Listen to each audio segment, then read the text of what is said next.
Hello guys, আজকে যাচ্ছি দাদাগিরির অডিশনে। ঠিকই শুনেছো, দাদাগিরির অডিশনে যাচ্ছি। আর আমরা যাচ্ছি এই ফার্স্ট বার। আর আগে একবার গেছিলাম দিদি নাম্বার 1-এর অডিশনে ডিআরআর স্টুডিওতে। আর এবার যাচ্ছি দাদাগিরির অডিশনে ডিআরআর স্টুডিওতে। আর আমরা যাচ্ছিলাম ইকো পার্ক হয়ে। চারিদিকের ভিউটা কিন্তু অনেক সুন্দর, মনে হচ্ছিল ইকো পার্কেই নেমে যাই, আর যাওয়ারই দরকার নেই। আর তোমাদেরকেও একটু ইকো পার্কের মজা দিয়ে দিলাম। যদিও ইকো পার্কটা আমাদের বাড়ি থেকে অনেকটাই কাছে, অন্তত ছোটোবেলায় অনেকবার এসেছি, আর বড় হয়েতে এসেছি। আমি ওই ইকো পার্কে গিয়েই হাঁটা শিখেছি। আমরাও যেতে থাকি আর তোমরাও দেখতে থাকো। আর এমন তো নয় যে আমি একা যাচ্ছি, আমার সাথে যাচ্ছে বাপি অ্যান্ড মা। আর আমি কিন্তু এই ফার্স্ট টাইম দাদাগিরির অডিশনের জন্য অনেক এক্সাইটেড ছিলাম। তো চলো যাই।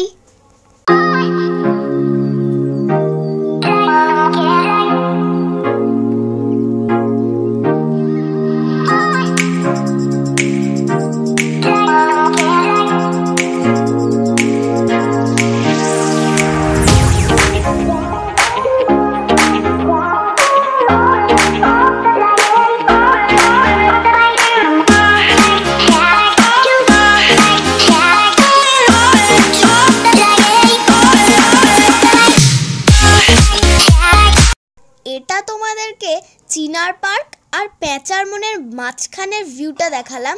সত্যি খুব সুন্দর ছিল ওই স্ট্যাচুটা। জানি না ওটা কি ভেবে বানিয়েছে। তো আর কিছুক্ষণ বাকি ডিআরআর স্টুডিওতে পৌঁছাতে। চলো এগিয়ে যাই, তোমরা দেখতে থাকো। আর তোমরা কিন্তু ঠাকুরের কাছে বেশি করে প্রে করো যাতে অডিশনে আমি সিলেক্টেড হয়ে যাই।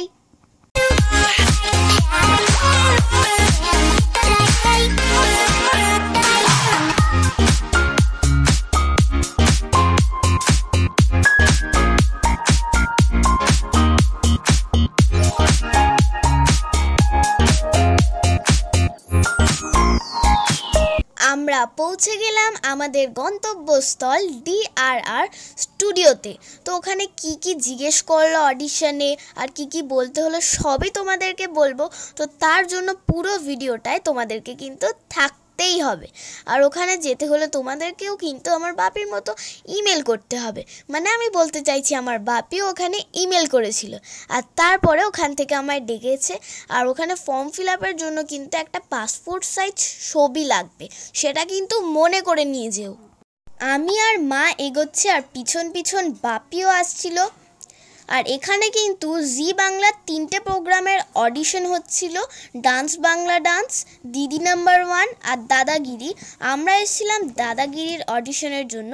ওখানে যেতে একটা আঙ্কেল জিজ্ঞেস করলো কোন প্রোগ্রামের জন্য, তারপরে আমরা বললাম দাদাগিরি। তো দাদাগিরির ফর্মটা আমি একটা সাইন করে দিলাম, আর বাকিটা বাপি ফিল আপ করে দিল। তো ওখানে যেতে হলে তোমাদের ফোনে যেই ইমেলটা এসছে বা যেই নাম্বার থেকে কল করা হয়েছে সেই নাম্বারটা কিন্তু ওখানে দেখাতেই হবে। আমার ফর্ম ফিল আপ হয়ে গেছিলো, শুধু দরকার ছিল আমার একটা সাইনের। আমি সাইনটা করে দিলাম। আর তারপরে আমি আর মা কয়েকটা সেলফিও তুলছিলাম। আর চারপাশে অনেক লোক ছিল, অনেক বলতে অনেকগুলোই লোক ছিল। আর তোমাদের চারপাশের ভিউটাও দেখিয়ে দিলাম। চারপাশে কিন্তু অনেক লোকজনই ছিল, কেউ দিদি নাম্বার 1, কেউ দাদাগিরির অডিশনের জন্য এসেছিল। আর মা আর আমি কয়েকটা সেলফি তুলছিলাম। যদিও এখানে ভিডিও করা অ্যালাউ নেই, তাও যতটা পারলাম তোমাদেরকে দেখানোর চেষ্টা করলাম। আর আশা করছি তোমাদের এই ভিডিওটা অনেক ভালো লাগবে। আর তারপরে আমি একটা আঙ্কেলকে জিজ্ঞেস করলাম ভিতরে যাব কি না। তারপরে আঙ্কেলটা আমায় দেখিয়ে দিল কোন দিক দিয়ে যেতে হবে। আমিও চলে গেলাম। আমাকে অডিশনে কি জিজ্ঞেস করলো সেটা জানতে হলে চোখ রাখতে হবে নেক্সট পার্টে। তো এখন আমরা বাড়ি যাব, তাই বাপিও গাড়িটা বুক করে নিল। আজকের ভিডিওটা এই পর্যন্তই। বাই।